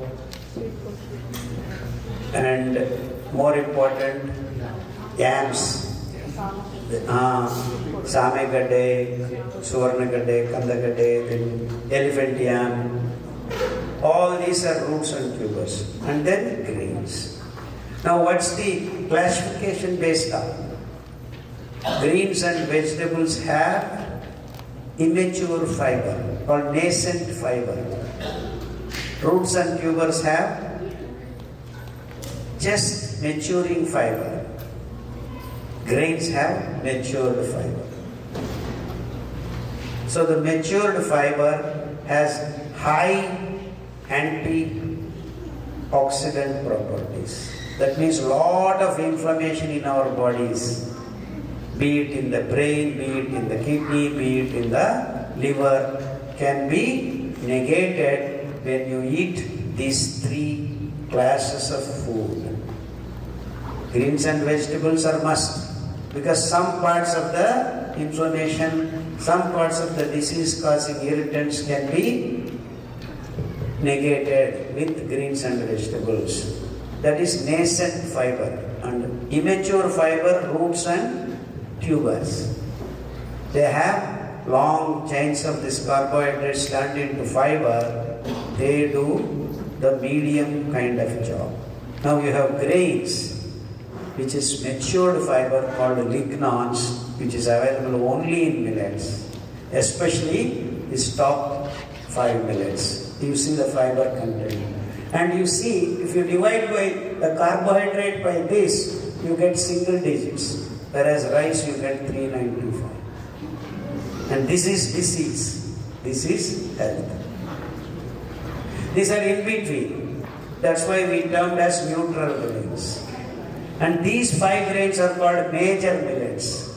And the top 5 are called minor millets. What is millet? Milli. Milli means 1 by 1,000 in French language.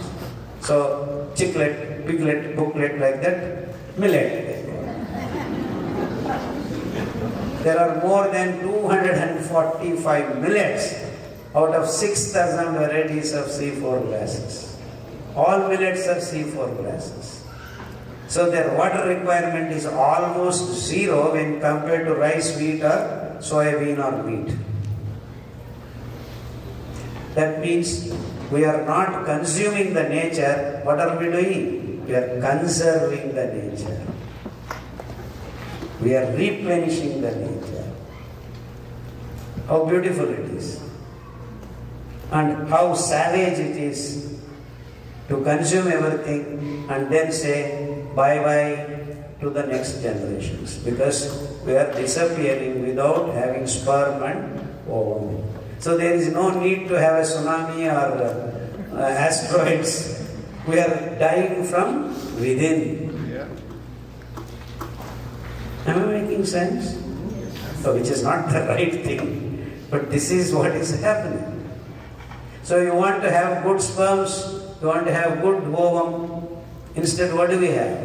PCOD, endometriosis. More than 50 to 60 women have to remove their uterus even before 30 years, 35 years. And this is all because of hormonal imbalance, microbial imbalance, and glucose imbalance.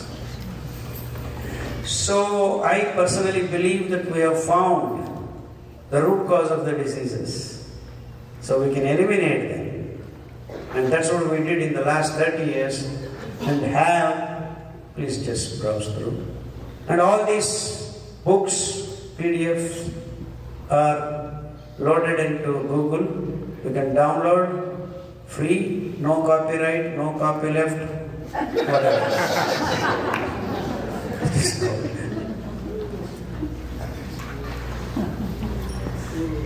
Yeah, I will come back to that page again.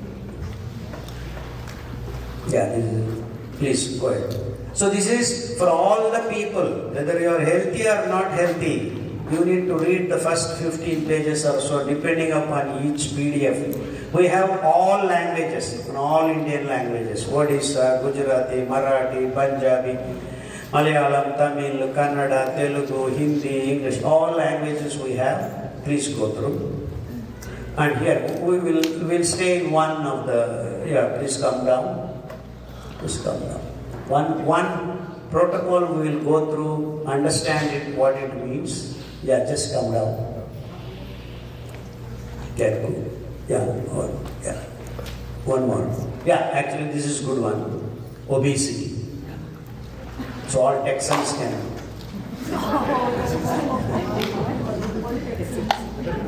So if you eat little millet 3 days, Odo millet 3 days, barnyard millet 1 day, foxtail millet 1 day, brown top millet 1 day.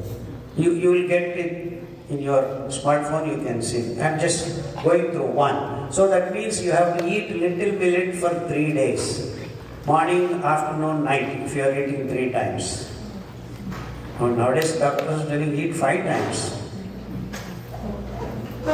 In fact, you are supposed to eat, you are used to 3 times. Till you are 40, 45, you can eat 3 times. Once you are 45 and above, please switch to 2 times. Remove the lunch. Eat well in the morning, and then you can have 1 or 2 fruits if you want to, but don't eat all bazaar fruits. You will become cancerous. You eat organic fruits without chemicals. Okay? Then, evening time, you can have 1 more meal. So before you eat meal, what are you supposed to do? You are supposed to drink Ambali. So that's what will prime your body. Sir, I ate millets, I couldn't digest.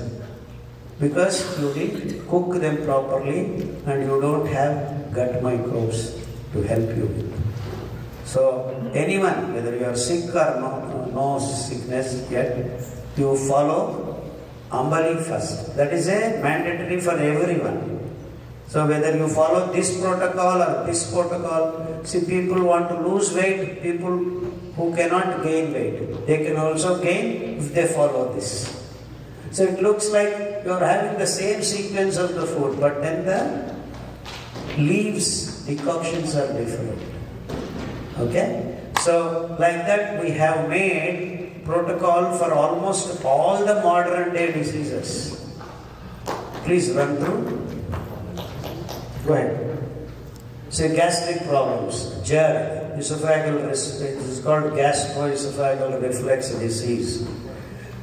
Acidity, then Parkinson's. Nowadays in Indian context, just now entering, because we are slowly copying the same things there, the diseases are also happily appearing there. But in America and Europe, this Parkinson's and Alzheimer's are plenty. So you could get rid of them. Kidney stones, gallbladder stones, pancreas stones, we can remove them. In fact, many cases of these stones in different parts, they remove through laser, they remove through operations, but over a period of 1 or 2 years, again it appears.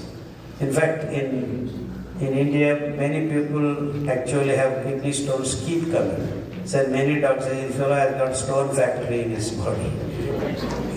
Yeah, they keep producing every year, one after the other keep. So we have the solution, and this is a permanent solution. This is permanent solution. So we will not ask you to go to doctor lifelong. Instead, we want you to eat these things lifelong. In fact, many times we have cured a lot of diabetic patients. After 6 months, they come and say, Doctor, I am doing good. Can I start tomorrow onwards normal food? So I have made him eat abnormal food. That's what he thinks. And he wants to go back to Kashmiri pulao and Hyderabad biryani. This is what is the problem. See, our minds are so fogged that we don't understand. Even after becoming healthy, we want to eat that unhealthy food.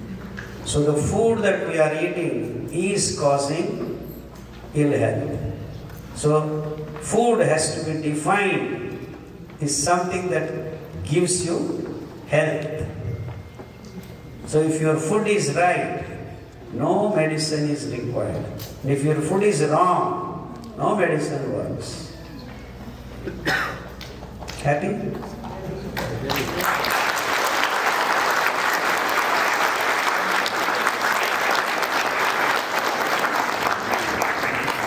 And if we can pass this message on to the young people, they need not see any doctor in their life.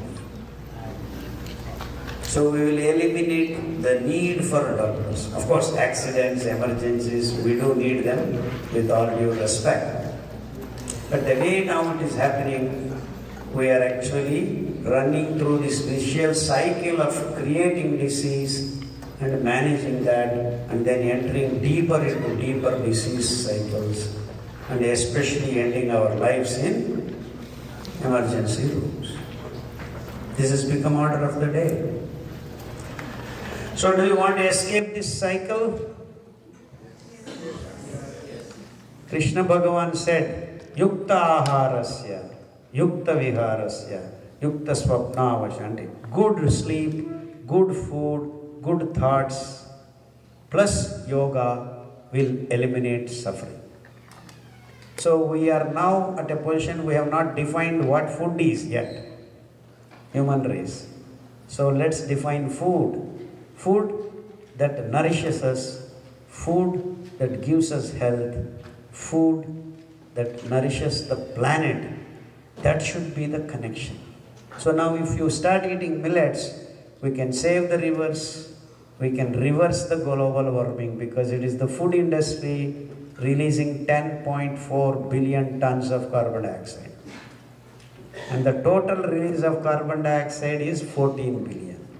But then all the experts are going ha ha, ga ga in dealing with this 3 billion tons of carbon dioxide, forgetting this 10.4 billion tons.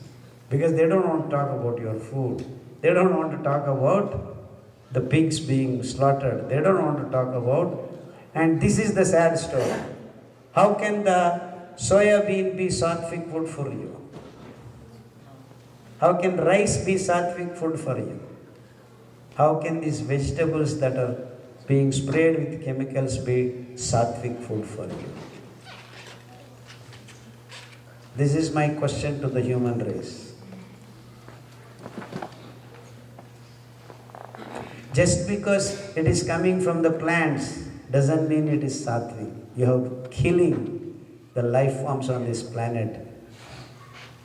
The dolphins, the whales, the fish. Oh, vitamin B12, salmon, kill them. Vitamin B12 comes from the ambali, not from the meat.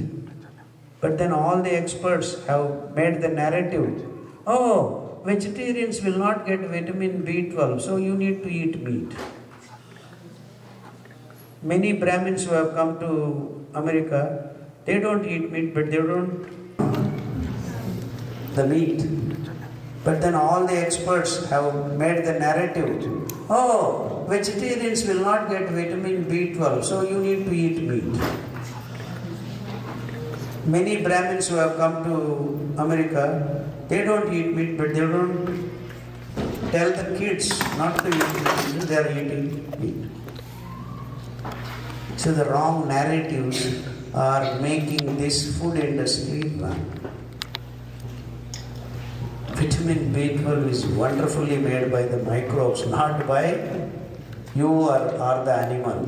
Oh, in China they ran a big industry of bear livers, so they started farming the bears. As they are young bears, they cut and then deliver as vitamin B12. They make then all humbug. Such cruel systems. So where is sattvic? So even if you are eating rice and wheat, you are not sattvic because the blood that comes is thickened. You are tamas. You eat nice Hyderabad palavi little more, then you start sleeping. Manda. Eat millets. Not 5 days, 10 days. You will still be active because the glucose is not flooding. Coming step by step, quantum by quantum, controlled, regulated. That's what your food should be. And to produce this, we have not killed a single animal. In fact, the earthworms are coming back when you grow the millets. We have done that experiment. The birds flock together. The droppings of the birds start regenerating the soil. So, if you all eat millets, we are starting the replenishing, regenerative, wonderful life and death cycles being balanced. So millets are not just tools of health givers, they are life itself. Because nature has been designed on C4 grasses. Vast meadows, the migratory paths of big animals like bisons are all filled with these wonderful C4 grasses. The forests are formed because there are C4 grasses. So this wonderful aspect of millets has been completely erased from the human consciousness because of what? What we are eating. You see how costly our food habits have been in the last 50 years. So this is the whole story. And minor details of each and every one of your diseases that you are going through, please follow the book. You will be through of your diseases in a matter of, if not 6 months, 1 year or 2 years. Guaranteed. Nowadays everyone is guaranteeing. We will also guarantee.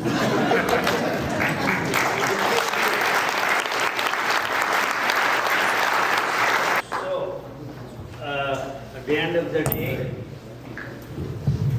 I am very happy to just let you know that there is a way to be healthy, and it is very simple. Thank you very much.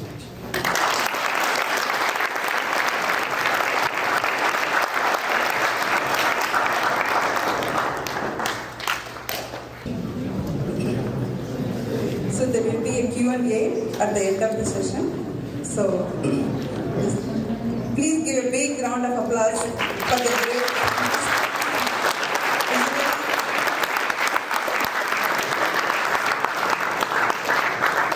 great scientist, visionary and Millet Man of India, Padma Shri awardee, Dr.Khadar Valli.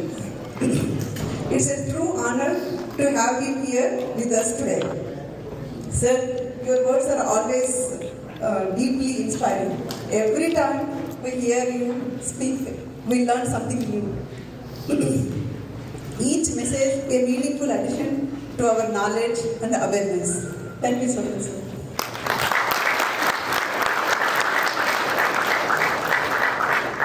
Speaking personally, following Dr. Khadar Valli's Siridhanya holistic lifestyle, it changed our health and well-being for me and my family.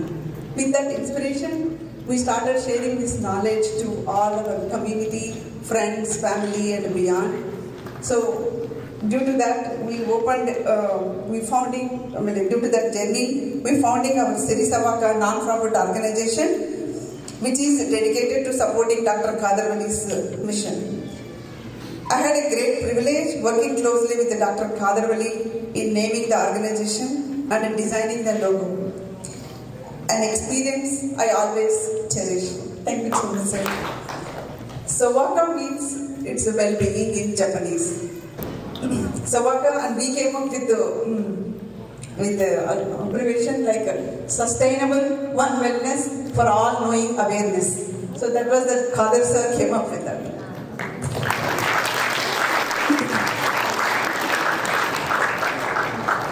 We truly believe in the power of the community support to carry forward this mission to make everyone healthy and happy. If you feel inspired by today's event and you would like to support our ongoing work, we warmly invite you to consider making a donation to Siridhanya.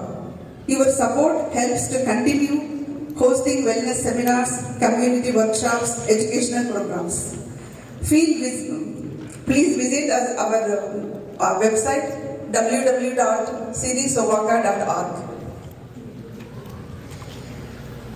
We will have a question and answer sessions at the end. So now I would like to say a few couple thank you notes.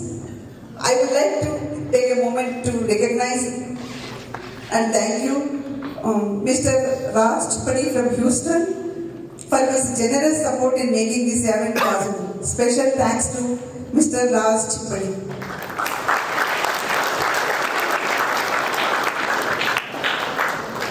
Thank you to the entire Siridhanya team for dedication and hard work. This event could not have happened without the involvement and constant support of my better half Ramesh Tola, who helped coordinate every aspect of this event. And also thank you to Uma Bodamagunda, Venu Karaganti, Sunita Kandula, Srinivas, Banu for their efforts and dedication.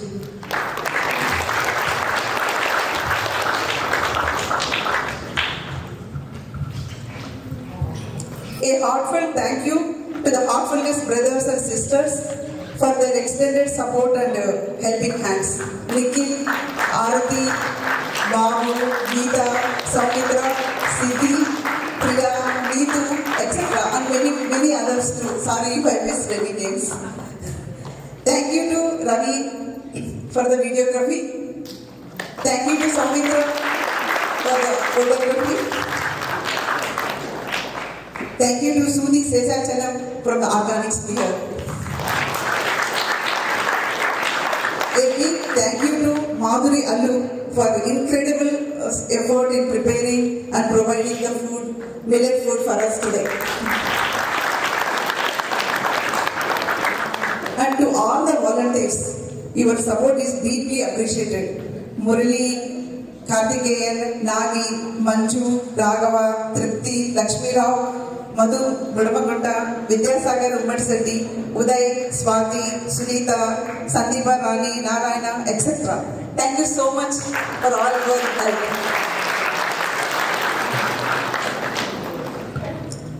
For those who signed up, pick up the millet food boxes.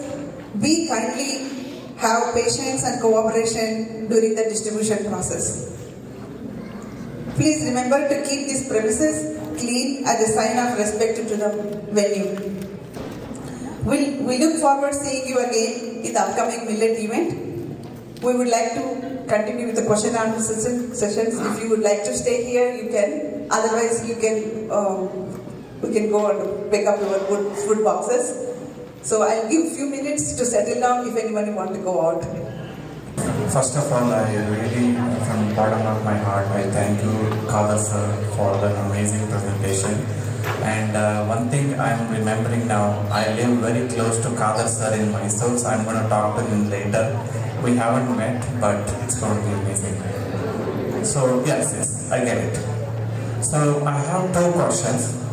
One is, most of us use microwave. It could be heating millets. We can make every day. Can we make a lot of millets for a week? Can we heat it? So do you recommend microwave in general, or any concerns using the microwave? Yeah, microwaves are not that good, but once in a while it's okay, because it is going to disturb the bonds, the chemical bonds, and if you overdo it, the nature of food completely changes. So it's okay once in a while and just eating, but you cannot have 10 minutes, 15 minutes of microwaving and all. So just warming up, that too once in a while is okay, but we have a natural, simple method. Keep your food that you want to warm in a strainer and just steam for 3-4 minutes. It will be as good as fresh food. So, which doesn't cause any unhealthy condition in your food. So, fantastic, it's a good question. We found the alternative way of doing it, and this is ancient method. Ancient means I'm talking about 10,000 years ago, they knew how to reheat food, that is through steaming. Yeah, thank you. I should thank all the people whom she has thanked. So beautiful. And we were staying in Tolla's house, and she's a very good cook. Catch hold of her. Today we had, it is neither dosa nor roti, but it is just like omelette, made with millets. So you can have all your fancy sandwiches, whatever you want. Just make that and then put it in between two breads, which can be made by millets. So she is a wonderful cook. She makes all kinds of things, and there is a cookbook called Pakasiri you can download, and you can start cooking. And if you have little problems, catch hold of her. She will guide you. We have been eating in the last 2-3 days. Good stuff. We didn't miss anything. Thank you, sir.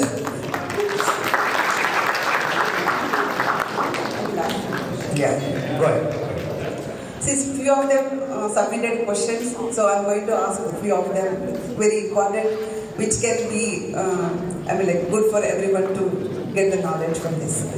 So what are the nutritional differences between the whole millets that are ground and roasted into flour, millet cookies and flattened millets? Keep the cookies outside, because cookies are made in different ways in the market. If you make in your house, there is no difference among all these things that she has mentioned.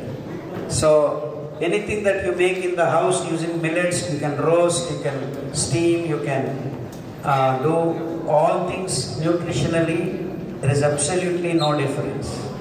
So make all varieties of food, make with your hands in your kitchen. You are good to go.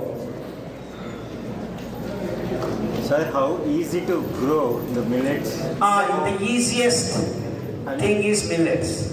No, sir, how easy to grow millets in the home? To grow them. In the house you cannot grow, because you need at least 1 acre to grow 10 quintals. Kodo millet gives you 15 quintals. So this is a staple food. It is not like growing vegetables and garden and things like that, because they are supplements. See, vegetables, if you have to get nutrition from, you need at least 8 kilos of vegetables per meal for you. So it is not sustainable. So fruits, vegetables cannot be your main staple food. And roots and tubers also, 80% of it is water. Now you have a potato, it is 80% water. So even that, if you want to make roots and tubers only your food, you can only have 15 to 20% because the material content is that much. Whereas grains are fully loaded with nutrition and they are sustainable.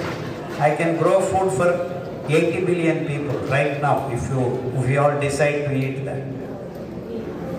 So the sustainability factor. Sir, you are recommending to us to eat it 2 times a day. If I eat the same portion 3 times, will there be any difference? No, you can eat 3 times, one more portion, one more time. There is nothing wrong. You can eat to your heart content and stomach content. No problem at all. But then if you start eating 3 times, even millets will be overdone. I mean, you will have more things. So we have figured out that is after 45-50 years of age. You can eat twice. But I am not saying don't eat 3 times. But now slowly you eat 3 times and then 4 times and then 5 times, then you are overeating. So eating millets, you are not regulating, you are going to again bloat.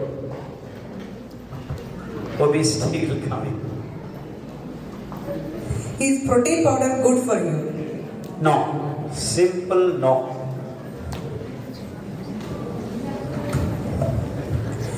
Kashayams, can we drink neem leaf powder, nothing leaf powder, morning, etc., dried leaf powders, directly mixing in water?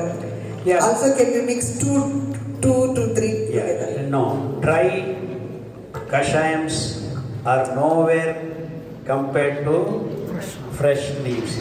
Fresh leaves have got almost 3 to 4 dimensions. One, when you take fresh leaves, clean and then tear and put 3 minutes boil, filter, and you are also getting the microbes that are associated with that particular leaf form. They are dead when you boil. So when you take the decoction, you are actually providing antigens to make your body resistant for onslaught of any infectious diseases. So Kashayam first job is to provide you immunity from within, and second, each green leaf, if it is mint, it is methi, it is neem, has its own phytochemicals that fulfill the antioxidant property of particular part or disease, like Bryophyllum pinnata. It can even remove the stones from your kidney within 3 weeks. So each leaf is performing, helping 1 or 2 particular organs in your body. So the same way, if you actually have ginger, it can remove even pleurisy, water from your lungs. So lungs cleaning capacity is found in the chemical produced in that particular ginger. And now if you have turmeric, that can help the esophagus and other parts of your body and the nasal and all that. So now combination of ginger and turmeric will help you in asthmatic condition, bronchitis condition. So the particular chemical, biochemical present in each and every different items help different parts of our body. That is the second advantage with fresh leaves. And the third one is basically the importance of things around you. All these greens help you. So you are not destroying anything. You are taking 1 or 2 leaves and once a week you rotate. Even the 2 leaves become 5 leaves on this plant. So you are not killing even plants. Like coffee and tea, you are devastating everything. So it is an added advantage when you take green leaves. You are stopping coffee and tea and saving the whole planet Earth from these addictions also.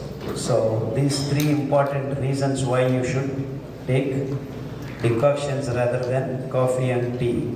And if you are getting out of this coffee, tea, generally people drink after breakfast You can drink the decoction after breakfast also, just to keep coffee and tea away. But decoctions work best, healing properties, when you take before food.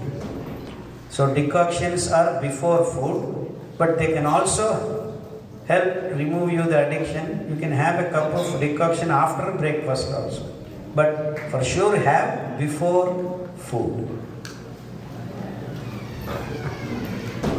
Now, have I answered the question? Decoctions, they are very important. Why do we have to consume ambali every day? Once the gut has a good microbes, will they not survive and reproduce without need to replenish every day? Now whole human race doesn't have gut microbes. So minimum of 6 months you need daily to replenish. Once it is replenished also, you are not going to stop eating the sugar or antibiotics, this and that. So you have the rampage of removing the microbes on a daily basis. So it becomes your job to replenish on a daily basis, even if you are happy and healthy. And I believe coming next 10-15 years, we are still in that road of destroying. So everyone, it becomes mandatory at least to have once a day ambali. Am I making it clear? So clay pot use question. Yeah, clay pot. We know that FDA adds Prop 65 cancer warnings for some crops grown in specific countries for heavy metal. Using clay pot regularly, how do we know if the clay pot doesn't have heavy metals or bad elements such as arsenic, lead, etc.? What is the size of the pot? This one. Even if there is arsenic, over a period of how many meals it is distributed. Now you have arsenic in each and every grain of rice that you are eating, each and every grain of meat that you are consuming. No one is giving you warning. Am I making sense? They are warning a pot that you will use for 15 or 20 years, they are saying there is all. That means they are against the olden ancient methods. They want you to use what? The pan with non-stick. That is plastic, nothing than plastic. No one is warning you to use the non-stick plastic their vessels. They are warning you a natural pot, which actually is the best to cook food because there is no pressure build up at all. Temperature and pressure, only one of them is being increased. So the best way to cook, they are against. So even if basically there is no arsenic, only maybe few samples, some clays where there have been some industrial release of that. If you get to tribal areas and where these contaminations are not there, there is no clay with all these warnings. And so this has been the narrative built to all the transitional life we have. So the modern methods are good and the older methods are bad. That's what this is, nothing else. Next question. I'm not able to digest millets. What may be the reason? You are not soaking. And your tummy is not ready. There are no microbes. So, important thing is first prime it, that is drink ambali, then cook the right way and eat. Everyone can digest 6 months baby to 108-year-old person can happily digest. If you have the right method, understand, learn the science of cooking. And we have cookbooks you can download and freely learn. Yeah, go ahead. If you have prescribed antibiotics for an infection, I don't generally. okay, how can you maintain healthy gut bacteria during the treatment, especially considering that some prebiotics and probiotics can sometimes cause acidity or bloating? Yeah. You continue your antibiotic, they will have a course, sir, 10 days, 15 days. Continue Ambali. After antibiotic course also continue Ambali. That's the only way you can replenish the gut microbes. Of course, you are taking antibiotics to kill them, but then you keep replenishing. So even if you are going through the antibiotic courses, sometimes 3 weeks, sometimes 3 months, please do continue, and that's going to be the best scientific method of reducing the ill effects of antibiotics.